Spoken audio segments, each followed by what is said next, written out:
Hai teman-teman semua, selamat datang di channel YouTube Himpunan Mahasiswa Akuntansi Universitas Galuh. Di video kali ini, kami dari Departemen Bina Cendekia akan menjawab soal-soal yang teman-teman kirim untuk program kerja mentoring semester ganjil ini.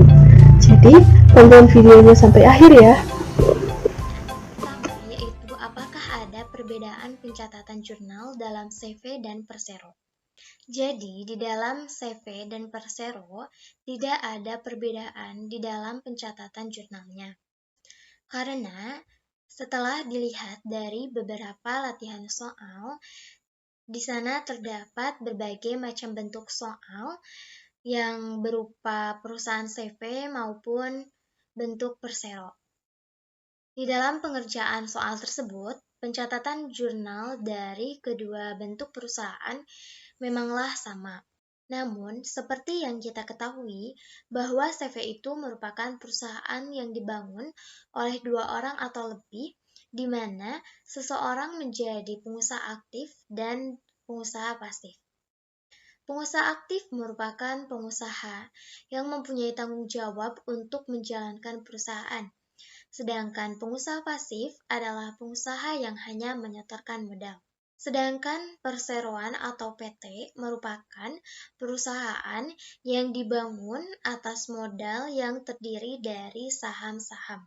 Setelah kita mengetahui perbedaan kedua perusahaan tersebut, maka dapat kita lihat perbedaan dalam pencatatan akuntansinya, di mana di dalam perseroan terdapat pencatatan akuntansi mengenai penjualan dan pembelian saham, sedangkan di dalam CV tidak ada pencatatan tersebut. Soal yang berikutnya mengenai fungsi penawaran. Jika harga suatu produk adalah 700, maka jumlah yang akan terjual sebanyak 50 unit. Tapi bila harganya naik menjadi 800, maka jumlah produk yang terjual adalah sebanyak 70 unit. Pertanyaannya adalah fungsi penawaran dan gambarkanlah kurva. Sebelum menjawab soal tersebut, kita perlu ketahui rumus mencari fungsi penawaran, yaitu Q kurangi Q1 per Q2 kurangi Q1 sama dengan P kurangi P1 per P2 kurangi P1. Q1 ini adalah untuk jumlah awal dan Q2 adalah untuk jumlah perubahan. Sedangkan P1 di sini adalah harga awal dan P2 adalah harga perubahan. Kita lanjut.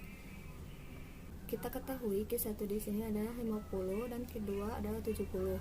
Untuk P1 adalah 700 dan untuk P2 adalah 800. Kita hanya perlu memasukkan ke dalam rumus tersebut. Q kurangi 50 per 70 kurangi 50 sama dengan 20. P kurangi 700 per 800 kurangi 100 sama dengan 100. Lalu kita kali silang menjadi 100 dalam kurung Q kurangi 50 sama dengan 20 dalam kurung P kurangi 700.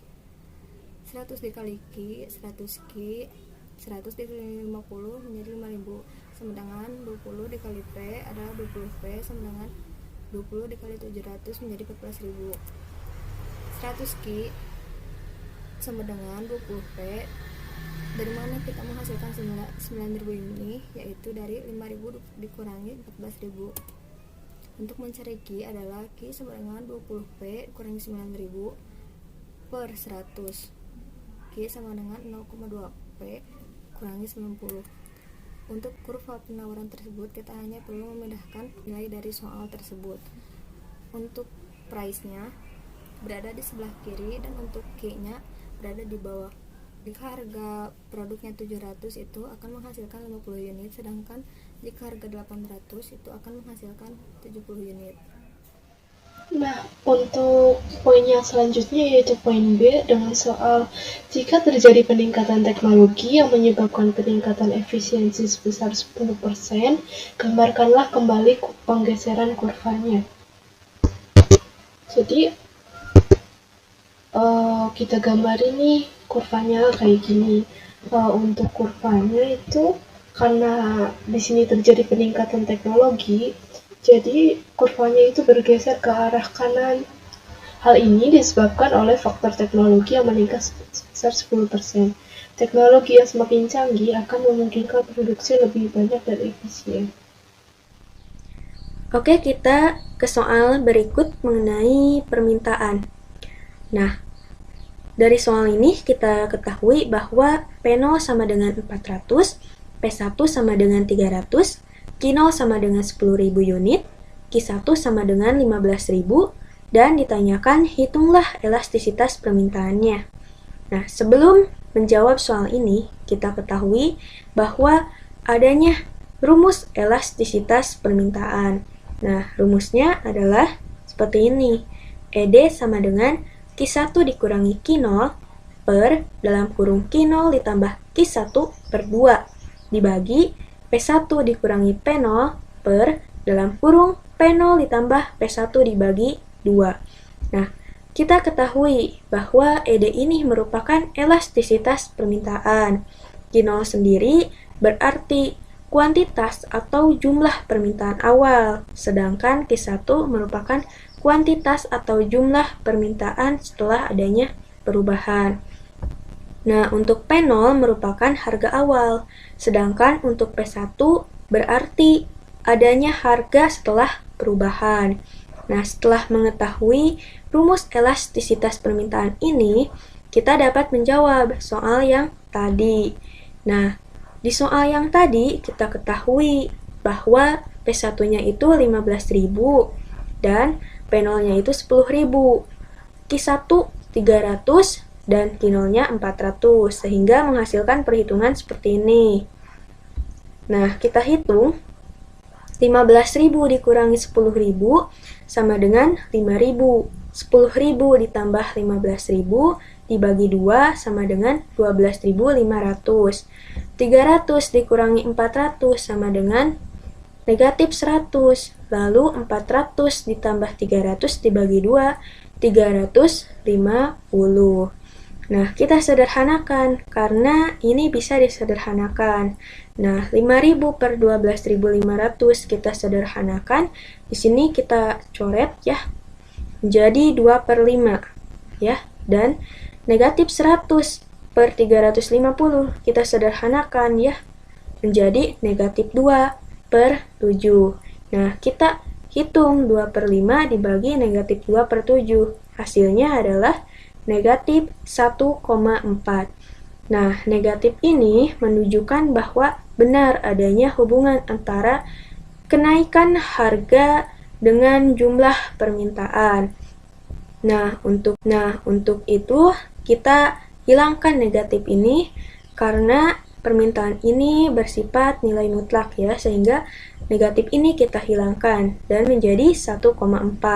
Dan dari data ini kita ketahui bahwa ED ini yang ini 1,4 lebih besar dari 1 sehingga permintaannya bersifat elastis. Nah, jadi seperti itulah jawaban untuk soal elastisitas permintaan ini.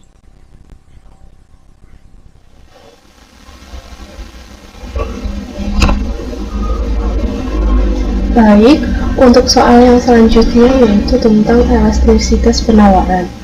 Jadi, untuk soalnya yaitu jika diketahui harga awal suatu barang senilai Rp500 per unit dengan kuantitas barang yang ditawarkan sejumlah 20 pieces, kemudian terdapat perubahan harga tersebut menjadi sebesar Rp1.000 per unit dengan kuantitas penawaran sebesar 20 pieces.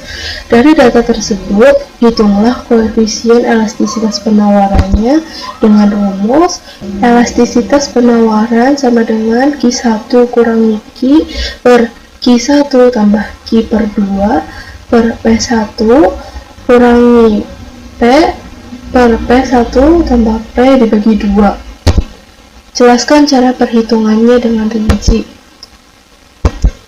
Sebelumnya perlu kita ketahui kalau rumus elastisitas penawaran itu seperti yang sudah disebutkan tadi, yaitu elastisitas penawaran sama dengan Q1 kurangi Q per Q1 tambah Q dibagi 2 per P1 kurangi P per P1 tambah P dibagi 2. Dengan keterangan sebagai berikut, yaitu ES sama dengan elastisitas penawaran, Q sama dengan kuantitas penawaran awal Q1 sama dengan kuantitas penawaran setelah perubahan, P sama dengan harga awal, dan P1 sama dengan harga setelah perubahan. Langsung saja kita jawab, yaitu seperti yang telah diterangkan pada soal tadi, maka diketahui P sama dengan Rp500, P1 sama dengan Rp1.000, Q sama dengan 20 pieces, dan Q1 sama dengan 20 pieces.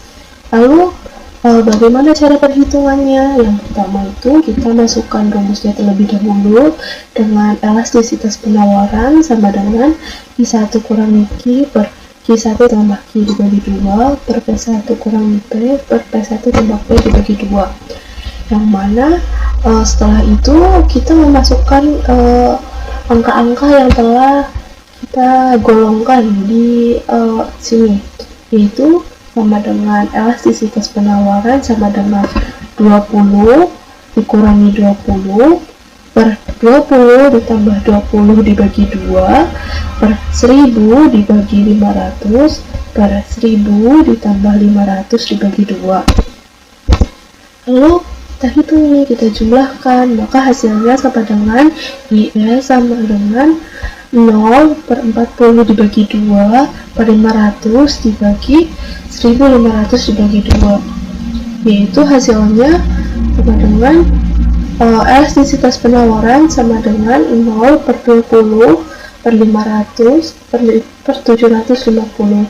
Nah, sebelumnya perlu kita ketahui kalau bilangan yang dibagi maupun dikali 0 itu jawabannya sama dengan 0. Maka untuk kasus ini pun sama, yaitu elastisitas penawarannya sama dengan 0. Lalu elastisitas sama dengan 0 ini termasuk kategori apa sih? Jadi berdasarkan perhitungan yang diketahui bahwa elastisitas penawaran sama dengan 0 itu sifatnya adalah inelastis sempurna.